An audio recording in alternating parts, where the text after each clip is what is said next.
Not much in my past worth mentioning. An average man with average desires, a loving wife, a good job, children. My lovely wife, Helen, had similar interests. At least I thought so. My story is about how I found out that my wife and I didn't have as many interests in common as I thought. It started one dark and stormy night. No. It didn't. It's just the way I've always wanted to start a story. It started one night when I came home from work. My wife, Helen, was sitting on the couch in the living room watching TV. She turned it off when I walked in. I sniffed around and didn't smell any food. "What's the matter? Do you want to go out tonight? Did you ask Kelsey? Kelsey's at your mom's right now. I wanted to talk to you without interrupting." There was a sexy note in her voice, and I thought I was about to get lucky. Helen continued. "I know I shouldn't talk about role-playing, but I just want you to know how much I enjoy it. I want us to take what we do on Wednesdays into our bedroom on a regular basis. What do you say, cowboy?" I didn't know what to say except what's with the role-playing. "Oh, I know you want to pretend you're keeping it a secret to heighten the excitement, but you've spoiled me. I want more than once a week for our special lovemaking. I'm overcome with a feeling of intense fear. Helen, I don't know anything about Wednesday night role-playing. Please explain to me what you're talking about." Helen was starting to look shocked too. "You know, Wednesdays at the Marcus Inn and Suites, doesn't that mean anything to you?" I shook my head negatively.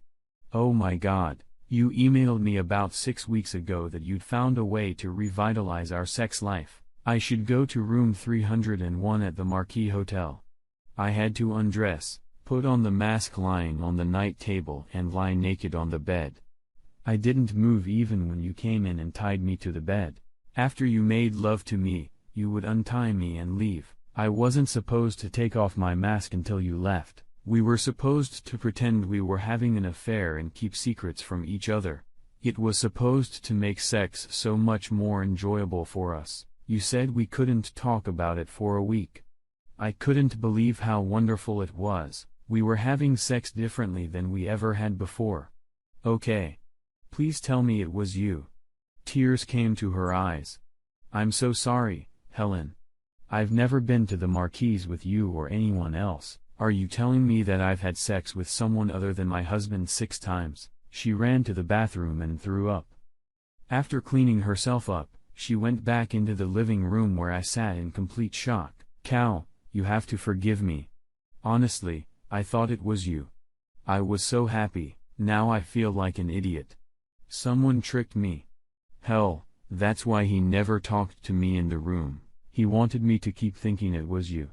Oh, Cal, please tell me you forgive me. I don't know what to say.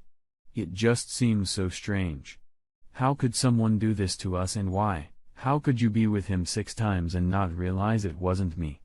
I thought it was you. You did things differently, but that was part of the role play. Doing something different, sexier, more dodgy than before. I think he's just hotter than you. Well, maybe you need to find out who this guy is, who is so much better in bed than me so you can be his wife." I was getting angry. "You don't have to treat me like that. I wanna find this guy. I wanna cut his balls off for raping me. Do you realize he basically raped me?" I've calmed down. "I'm sorry, Helen. I didn't see it from your point of view enough. Let's try to look at it logically if we can. Who would want to do something like this for us? It would have to be someone who really hates me, you, or both of us, or it could be someone who was secretly in love with you and figured out a way to have sex without convincing you to cheat on your husband." Helen's whole body trembled. I get goosebumps at the thought that there might be someone out there somewhere who thinks about having sex with me every night. "You mean besides me?" Of course, my attempt to lighten the mood turned into a major disaster. "Asshole, you weren't raped. I'm sorry." "Okay. Where did the letter come from? Too bad I don't save emails." Whoever sent them told me to delete the messages. They were emailed from your office. So it must be someone who has access to my computer. I usually leave it on when I leave my desk for only a short time. Trouble is it gives us dozens of opportunities." "Does he keep emailing you?" Yes, he usually confirms our meeting before each time, hinting at what I can expect. He said he wanted the anticipation to make me melt. I had to delete that email and not respond. Now I understand why. Really? Are you getting excited? Yeah, but remember, I thought I was gonna have sex with you. Damn it, California. In my mind, I wasn't enjoying sex with another man. I was enjoying sex with you. Did he email you about the upcoming meeting on Wednesday? No. Not yet. I'll email him. I guess you don't have to email him. He gave me a phone number to leave a message if I ever had to cancel. I had to leave a message on it once. Okay. Don't do anything for now. Let me know when he texts again. There was no sex at the Turner house that night or the next. I didn't dare dip my wick where someone else had just been. Helen said she was afraid she would start imagining sex she had with another guy, which would make her feel like she was cheating on me, thus ruining the moment. We both agreed that we needed to get tested for STDs. On Monday, Helen received an email from a mystery lover. She showed me the text when I got home from work. He confirmed that this Wednesday was good for him. He was going to convince her to finally give him her ass. Helen confided in me that she considered the possibility of anal sex as part of a new role-playing activity. Until recently, she had considered anal sex to be a step too far. I told her to call him and leave a message that he could have what he wanted. I wanted to make sure he would show up. Tuesday afternoon, I went to the Marquis and talked to the desk clerk. I asked if he would be on duty the next day. He confirmed that he would. I asked him what it would take to enter the room my wife was coming to tomorrow. He was not surprised, as it was obvious to him that the woman and man who used the same room each week were not married. He replied $200. Wednesday came and we were ready to catch the man. Helen entered the room and did the usual. A few minutes later, I saw a man enter the room. It was Richie Hammond, the psycho from our office. He molested every woman in the office, married or not. Of course, he was married and had 2 children. Betraying his family apparently wasn't considered an obstacle to him. He looked at the picture of my wife on my desk and mentioned several times how lucky I was to have such a sexy wife. I always wanted to spray Lysol after every time he appeared in my office. I went to the desk clerk to get a copy of my room key. He wouldn't let me take it. Man, I'm afraid I'm gonna lose my job. The boss pounced on all the porters not to let anyone in except the one who was paying. Afternoon pleasures is a big part of our business. I'm sorry, man. I was out of my mind. I thought about what might be going on in the room. Helen was expected to be on her usual behavior, and I would barge in before anything could happen. I became frantic. If you don't give me the key, I'll kick down the door and call the police. Do you think your boss wants to deal with that? I had the key, but it was a few minutes after I was supposed to enter the room. When I walked in, Richie was standing behind me and had my wife. I grabbed him by the hair and pulled him away. Helen seemed disappointed until I untied her and removed the mask. Then she started crying. I told her to get dressed. Richie sat down in one of the chairs. Surprisingly, he looked completely relaxed. Well, at least I got to pat her beautiful ass before you did. I approached him with fire in my eyes. He just pointed to the corner. There was a camera mounted on a tripod. Cal, you don't wanna hurt me. I have videotapes of all the sessions your wife and I have had. Do you really want me to publish them? I think I can get a pretty penny for them from some porn sites. Sure. I can send them to friends and family for free, or we could just leave it at that. I take it once a week. You take it every other day. You son of a bitch. Give me the video, and you'll never see my wife again. Or what? Or I'll be can't think of anything that doesn't humiliate you or brand your wife a whore, can you? I'll kill you. Richie was already laughing. You'd leave your wife and daughter without a husband and father without a livelihood? Yes, of course. Well, I'm a little tired of her now that I got her ass. Here's what I'm gonna do. I'm never gonna make contact with her again. Of course, if she wants to call me, then that's another matter. A wide smile appeared on his face. Helen got dressed, and we left. On the way home, she was silent. She ran into the house, went upstairs, and took a long shower. I waited downstairs. Once downstairs, she suggested we talk after dinner. Now it was time to pick up Kelsey. Dinner was quiet, except for Kelsey's story about the day before. She went to bed at 8 o'clock. We walked over to the kitchen table around 8:30 to make sure our daughter was asleep. "What are we going to do now?" Helen asked. "I'm not quite sure. If there was some way to get video, it would solve a lot of our problems. At the moment, I can't see any way other than burglary. But who can we get to do that? If we go to the police, he'll just say you agreed to it. He has videos that will show that you enjoyed it. Even if he's arrested, the videos will be made public. We're screwed. Do you have any ideas?" "No. I think we're out of line. I guess we could try to put it all in the rearview mirror and go on with our lives. Are you okay? No revenge? I'm afraid anything we do will only make things worse. Let's let it go. If we never talk about it again, it will eventually proceed." She left and went to bed. As usual, lately, I didn't join her. It had been 2 months now. Helen pleasant and did all her usual household and childcare duties. We usually didn't talk about anything in the house, except for things related to Kelsey, appointments, or phone messages. Our sex life was self-maintained. At the office, I tried to avoid Richie. Whenever he cast a glance at me, he had the smirk of a man who'd given me horns. Just another twist of the knife in my back. God, I wanted to wipe that smirk off with my fist. I never stopped thinking about how to get back at him.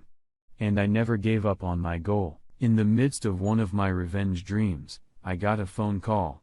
It was the desk clerk at the Marquee. "What do you want?" "Hey, kid. Don't be mad at me. I got some information that might be useful to you. You interested?" "I have no idea. What could there be that would interest me right now? What about the fact that your wife and that rich guy are up to their old tricks?" I tried to sound nonchalant even though I was seething inside. "I find that hard to believe. She hates him. And why would he go back to the Marcus if he was caught there?" "I'm not at Marcus anymore. I work at the Red Roof on Kingston Road now. When I saw them, I asked the porter I was replacing about them. He said they had been coming regularly for about a month now. Every Wednesday at the same time. If proof is needed, I can get it for, say, $500. Screw you both. You and my wife." I hung up the phone. I wanted to cry, but I was too angry. Richie said he would continue if my wife called him. I remembered her comments about how much he enjoyed having sex with him. We'd never gone so long without sex before. And Helen didn't seem to feel left out, probably because it wasn't happening. The only thing I could do was leave. I grabbed the things I usually took with me on a 3-day business trip. I headed to the nearest motel, which wasn't the Marquee or the Red Roof, and it had a bar. I checked into the Holiday Inn Express and headed to the bar. I didn't drink much, so I asked the bartender for something to offer. He treated me to a cocktail from Long Island. At first, it seemed too weak, but by the second round, my opinion had changed. There was a hell of a late rumble. I was well on my way to drowning in my sorrows when I got a pat on the shoulder. "Can I join you, Cal? I need to cry into my beer too." I saw a tall woman with long, wavy, cold, black hair. She was gorgeous. I said, "Excuse me, do I know you?" "Joan, Richie's wife, at least for now. We met at last year's Christmas party." I looked again. How could I have forgotten such a beautiful woman? Had I really just said that out loud? Joan laughed. "Thank you. I think you meant it as a compliment. How did you? Why are you always this eloquent?" "Let me explain. Today, I found out about Richie's latest escapade with your wife. I paid the desk clerk who called me $500 for proof. I'm done. He's promised several times to stop being promiscuous, but I don't think that's possible. As for meeting you, it was just a coincidence. I wanted to get out of the house and clear my head. My mother has 2 of my children, When I saw you and remembered you from the Christmas party, the look on your face seemed to match what I was feeling, so I walked over. If you'd rather be alone, no. No. Please join me. I'm just so surprised. I think we probably have a lot in common. What do you drink? What do you have? A cocktail from Long Island. God damn it. I love it. I lost my virginity to him. Damn it, order me a double. We spent a few hours talking and drinking. She was easy to talk to and had a great body sense of humor. I was very attracted to that. Finally, she said, well, it's time for us to get revenge or go to bed ourselves. Which do you prefer? As much as I would like to make love to you, I don't think I can do it well enough to make it worthy of a special woman like you. This is the most pleasant disappointment I've ever experienced. Trust me. It wasn't meant to be an insult, and I definitely hate to miss a chance like this. If we were ever to make love, I would want to be at my best. Even then, I'd worry about whether I was good enough for you. Damn it, I haven't even taken out the trash yet. And I feel like I'm falling in love again. I should have known better than to drink doubles. What if we had breakfast together tomorrow? I could call you, or if you're up, I have a suggestion. Joan objected. What if we sleep together so we know when the other one wakes up? You mean sleep together or sleep together? Only sleeping together. I could be talked into exchanging a little affection. I really don't want to sleep alone tonight. Neither do I. Your room or mine. I have a suite. I use his credit card. He owes me. I brought some of my things to her room. After finishing our nightly bathroom duties, we got into bed. Despite the fact that we were both naked, cuddling, and kissing lightly, we fell asleep after only a few minutes. She woke up first and poked me under the ribs. Wake up. Over breakfast at the neighboring Waffle House, we got serious. Talked about our marriages. We both wanted to get rid of our spouses, and we both wanted revenge. The problem seemed to be how we could divorce them without losing as much or more than they did. I really don't want to go back to that house. I'd be happy to just go somewhere with the kids and forget about it. How can you afford it? Won't he come after the kids or come after you? My family has money. When I called them last night, they said they would put $100,000 into my personal account to allow me and the kids to start divorce proceedings elsewhere. Honestly, I would rather just walk away and let him worry about the divorce. Aren't your kids in school? Aren't they going to miss their dad? No.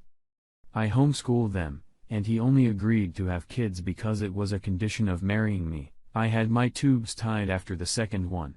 I doubt they will miss him much. I'm pretty sure he won't. He doesn't spend much time with them and always wins and they ask him to babysit while I run off somewhere. I've known for quite some time. He probably only married me for my money. I don't care. I have 2 wonderful girls from our marriage. My parents have been slow to give me and my brother money, but they have helped us with the deposit on our house and things like that. They're not particularly fond of Richie. I haven't thought about just leaving. Like you, I don't particularly want to go back to my house. Although both our names are on the mortgage, Helen and Kelsey were never particularly close. Kelsey was an oops baby. I think Helen didn't want to put her career on hold for a few years. Kelsey has always been a daddy's girl, and I think Helen loves her, but I don't think she will take extraordinary action to win her back. She knows I'll take good care of her. You know, the more I think about it, the more I like the idea of just leaving. Joan asked me if it seems like the best option for both of us is to just leave our spouses and not mess around with divorce. The question is, do we do it together? She looked into my eyes and maybe I was wishful thinking, but I thought I saw love in her eyes. We've been together 24 hours. Not exactly love at first sight, but pretty damn close. It doesn't make sense, but, yes, I would go with you if I could take my daughter with me. I can't believe I'm saying this. I've never done anything so impulsive and so important at the same time. I just have one question. Where are we going to go? Will we tell anyone where we're going? Those are the first 2 questions, but we have to ask each other every question we can think of. Here's my tentative plan. I have an Aunt Barbara who has a big cabin on Lake Champlain that she can no longer live in because of her problems. If it were available, it would be perfect. An isolated cabin with plenty of room for the kids and for us. The furnishings are well worthy of a photo from National Geographic magazine. It turned out that the cabin was vacant. I spent the next few days at the hotel. I ignored messages from Helen after I realized she had guessed that I knew about her returning for States with Richie on Wednesdays. I left one message. I need to go away for a while. I went to work and quit. My boss was upset but also understood the reason. He asked if firing Richie would cause any problems in my plans for Helen. My case was not the first. I said fire him. I asked him to wait until I was ready to leave. I wished I had a picture of Richie's face when he was told. But it was too much. I went into our bank and withdrew almost all the money from our joint assets. I used most of the money to pay off the rest of the mortgage. Despite her betrayal, I couldn't bring myself to take all of our money and assets. We both contributed to the household expenses. Having the house would give Helen roughly the same financial results as a 50-50 divorce. If she needed money, she could always sell the house. I gave up my interest in the house to make it easier for her. I then canceled the automatic payment of utilities and insurance. Health insurance will stop with me leaving my job. I changed the life insurance beneficiary to Kelsey. At night, Joan and I talked about what we needed to do to hide effectively, how to least harm our children, and what kind of future we could have together. We continued to avoid sex. There was enough emotion as it was. We didn't need our decision to leave our spouses to be based on sex between us. I don't know which of us was more disappointed. By the third day, we concluded that our escape plan was feasible. The next day, while Helen was at work, I went over to the house and picked up what I thought Kelsey and I needed most. I wondered if I should leave a note. All I could come up with was I hoped the sex with him was worth it. My last stop for the day was Kelsey's school. I told the school that Kelsey had an appointment and apologized for not letting them know sooner. I told Kelsey that we were going on vacation. Kelsey asked if Mom was going. I said not on this trip. I was surprised by her calm response. Joan picked up the kids from Mom's house when they got home from school. By 5 o'clock, we were on our way. Aunt Barb invited us to stay at the lake house. She had just finished renovating it and had qualms about selling it. Lucky for us. We took 2 cars. Kelsey rode with me at first, but after a few stops where the 3 girls got to know each other, they took turns all riding with me or all riding with Joan. By the time we got to the log cabin, Joan and I had lost the master bedroom. The girls wouldn't agree to share the newly minted trio. Fortunately, one of the guest bedrooms was next to the second bathroom and was quite accommodating for Joan and me. One of Joan's daughters asked why Joan and I were sharing a bedroom when there was no one in one of the bedrooms. Joan told her that the bedroom we were in was an adult bedroom. Her oldest daughter replied that adults usually have their own room. Kelsey agreed. Both could see that their parents hadn't spent many nights together over the past few months. Once the excitement of the day passed, the kids headed to bed. All 3 in the same bed. Good thing it was queen-sized. Joan and I each had a glass of wine. Barbara had made us a small wine cabinet for the housewarming party. A sly smile appeared on Joan's face. So now that we're separated from our spouses, are you ready to prove how good you are in bed? Oh, hell. She remembered what I'd said that night at the Holiday Inn Express. I'm afraid I overestimated your expectations of my skills in the bedroom. My ex-wife seemed disappointed in that regard. If she fell in love with my worthless ex-husband, I don't give a damn about her judgment in the sexual arena or anywhere else. Besides, I plan to influence the quality of your performance as much as possible. I hope you don't mind a woman on top. My erection quickly responded in the affirmative to her statement. We headed for the adult bedroom and made love. I was pleasantly surprised at how different it was to love Joan than with Helen. It was a nice difference. She smelled different. And I felt different. Everything tasted different. I really thought she might be having a seizure until she said, "Can you do that again?" Surprisingly, I could. 4 times. I got up 4 times that night, a new record for me. That's it. Joan remarked before we finally fell asleep. I guess that answers the question of sexual compatibility. We snuggled up to each other. The next morning, we enjoyed shopping to stock up on food for us and the kids. I enjoyed grilling for as long as the weather allowed. We didn't need any money as Joan was still getting most of her money from her parents, plus what little I had left after paying the mortgage. No one but Aunt Barb knew where we were. Once she heard our stories, she had no problem wanting to keep our secret even from Joan's parents. Time passed. And Joan became the home teacher for all 3 children. I got a job as a handyman. Admittedly, I was learning as I went along. The girls' questions about my wife and her husband, or if they wanted to see them, became less and less frequent each month. Soon, all the girls were calling us mommy and daddy. Living outdoors allowed them to unleash their inner souls. Our closest neighbor, Greta, raised her family in this environment and was happy to give us advice. We needed it. She started out as a friend but gradually became a grandmother to our children. We asked her not to ask the children about their parents as we were both going through a nasty divorce. She agreed from time to time. Joan and I talked about whether to make contact with our former lives. We were afraid that any contact might lead someone to us. Besides Helen and Richie, we worried that the police might accuse us of kidnapping and/or fraud to avoid a legal divorce and distribution of funds. We decided to use the internet as a safer way to communicate. Greta agreed to install the internet in her home if we would teach her how to use it. She wanted to write to her grandchildren. With our kids, she missed hers even more than before. We debated whether to tell Greta our true story. So far, we hadn't done so. Things were going so well that we were afraid to rock the boat. It took Greta a month to install satellite TV with Wi-Fi. We showed her how to use email and Skype. Seeing her grandchildren lived with something special to her. One day when she was taking the girls to the lake, we went online for information. We found an ad for my old house for sale. Helen must have needed the money. A year after we left, Helen and Richie sent out divorce notices based on being abandoned. Aunt Barbara told Joan that her parents sent the annual Christmas report for the year.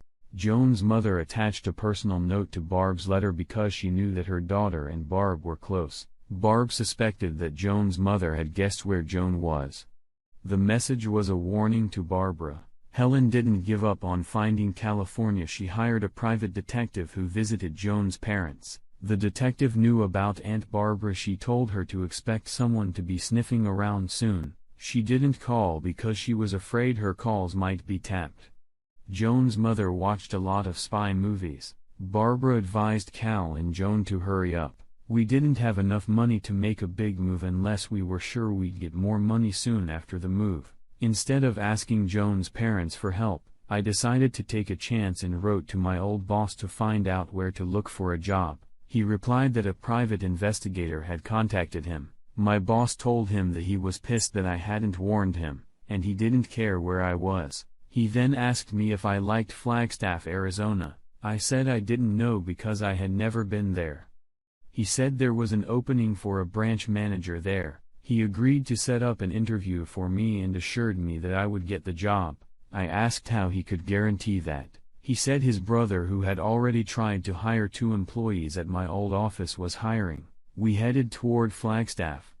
On the way, I was afraid that by becoming an employee, I would leave a trail that a good private investigator could find. I had an idea just before we entered Arizona. We got a hotel room with a double bed and let the girls swim in the pool. Joan did her best to calm my nerves. As promised, my former boss, his brother, mainly wanted to know how soon I could get started. I told him that I needed to form an LLC and name my corporation something other than my name. I told him that instead of an employee, he would utilize the services of my corporation. Service contracts were usually cheaper than salaried employees, so he agreed. We found a house in the desert. It was very different outside, but the kids adapted quickly. I think they were glad to get away from the cold winter weather possible where we came from. It took a few months for the kids to adjust and a few more before Joan and I felt safe again. That fateful night, Joan and I were turning out the lights about to go to bed when there was a knock on the door. At that hour, with no neighbors nearby, I became suspicious. I took my rifle and loaded it. I cautiously peeked through the peephole and saw that it was Helen. Tons of mixed emotions rushed through my brain. My heart was pounding frantically. My stomach felt queasy. I shouted to Joan that we had guests. I invited Helen in just as Joan entered the room. "I assume this is Helen." I nodded. Helen immediately jumped up. "I suppose the children are already asleep. I waited until you started turning out the lights. I didn't want to disturb them." "Yes, they've been asleep for about half an hour." "Good. God damn. You're just a hard-to-get bastard," she grinned. "Let me put you both at ease right from the start. I'm not here to cause trouble. After you left and Richie lost his job, he moved in with me. It didn't take me long to realize that I traded the Mercedes for a Yugo. Don't get me wrong, I was attracted to him for the sex, and he was good in bed, but a couple that lives together needs more than sex. I gave him a deadline to find a job so he could pay his share of the expenses. He didn't believe me at first, but was convinced when a deputy showed up and told him to get out or be arrested. I heard he found a job in another town. As for my life, I came to my senses with the help of a therapist. Since then, I've been able to support myself emotionally and financially pretty well. Private investigators don't come cheap. After a year, I filed for divorce because by then, I knew I had lost you and Kelsey. As much as I wanted to act differently, I knew I had to move on. By filing a quit-claim deed, I could set the terms of the divorce proceedings. I took what little was left of your stuff. Honestly, I feel like I've moved on.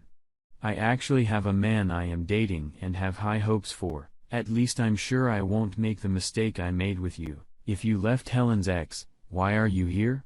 Not exactly polite for small talk. Is it? Okay, the reason I'm here is closure. I got really depressed when I had time alone to realize what I'd done, what I had lost. I couldn't live in balance with myself without telling you how sorry I am and that I don't blame you one bit for what you did. I wanted to make sure you didn't think it was your fault.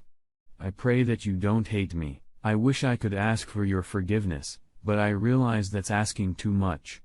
Anyway, I apologize again. I hope you and Joan and Kelsey are happy. Well, that's it. Now I have closure. What about Kelsey? Were you planning on seeing her? Are you going to get custody? I'm not gonna lie, at first, I was hoping to at least get joint custody. As time went on, I realized that if she was used to her new family, it would do more harm than good for her to see me, much less live with me. As good as she is, I don't think I could handle her on my own without your help. Seeing each other now, we're probably experiencing emotions that will eat us both up for a long time. I wanna know how she's doing. Has she ever asked about me or been interested in me? How was she doing in school? None of the girls asked about you or Richie, but we certainly didn't forbid them to. Replied Joan. We said that you and Richie don't wanna be with us anymore, but want our new family to be happy. So far, they haven't said they wanna come back. That doesn't mean they don't periodically ask how you're doing. I feel pretty comfortable telling you that they have all adjusted well. Kelsey and my girls have become an inseparable trio of cute monsters. I homeschool her along with my girls. She tests 2 grades higher than she would be if she were in public school in most subjects. Helen, I can truly say that I love Kelsey as much as I love my 2 birth children. There were tears in Helen's eyes. Thank you. Have you 2 been married yet? I answered. No, we weren't sure we were divorced. That's what I thought. Well, I have a wedding present for you. It's a copy of each of your divorce certificates, suitable for framing. Her attempt at a joke seemed to be all about keeping from crying. Richie and I shared a divorce attorney. Now you can become a legal family if you want. You will notice that both Richie and I have given full custody of our children to the 2 of you. You should be able to apply to adopt each other's children. After pausing to watch Joan and I cry at the good news, Helen said, I have to go, and headed for the door. I reached out and took her hand. Through copious tears, Helen whispered, "Just let me go. I promise never to bother you again. If you ever need to let me know anything about Kelsey, you have my cell phone number." I let her go, and she left. Joan went and got us each a glass of wine. We needed to calm our nerves somehow. We sat in silence for a while. I looked at Joan, and after a few minutes, I saw her smile. So who's proposing to who? Now I was smiling. After due consideration and deep thought, I decided that the first one to climax tonight would be the one to propose. We both ran to the bedroom. Epilogue. Helen pulled far enough away so she couldn't be seen. She stopped and let out the sob she was holding inside. Helen pondered her situation. Her funds had almost run out when the private investigator claimed success. What little funds she had with her were less than $200. Her plan to meet with Cal had two options. First, Helen could find that Cal was unable to handle Kelsey without her. Joan either wouldn't be with him or their relationship had soured. Cal will forgive her. She can come back into Cal and Kelsey's life and never leave again. Even if they don't get married, it doesn't matter. Her car was loaded with everything she still had, waiting for that option to materialize. The second option was if she found Cal and Kelsey in good health. Maybe he and Joan would marry and even have a child of their own. In that case, she'd say she'd only come to end the affair and give them the divorce decrees as a parting gift. The second option was the most difficult, but she had to make provision for it. Her closure plan required her to leave her new family and make her way to the biggest city nearby, where she could start her life over without fear of running into them. The zippered bag in the glove compartment held Cal's engagement ring, her wedding bands, and other jewelry she no longer needed. Pawning them would give her money for a new life. Stop and crying, Helen pulled back onto the road. "Phoenix. I'm coming. Hey. Maybe this is a sign from God. Maybe I can rise from the ashes too."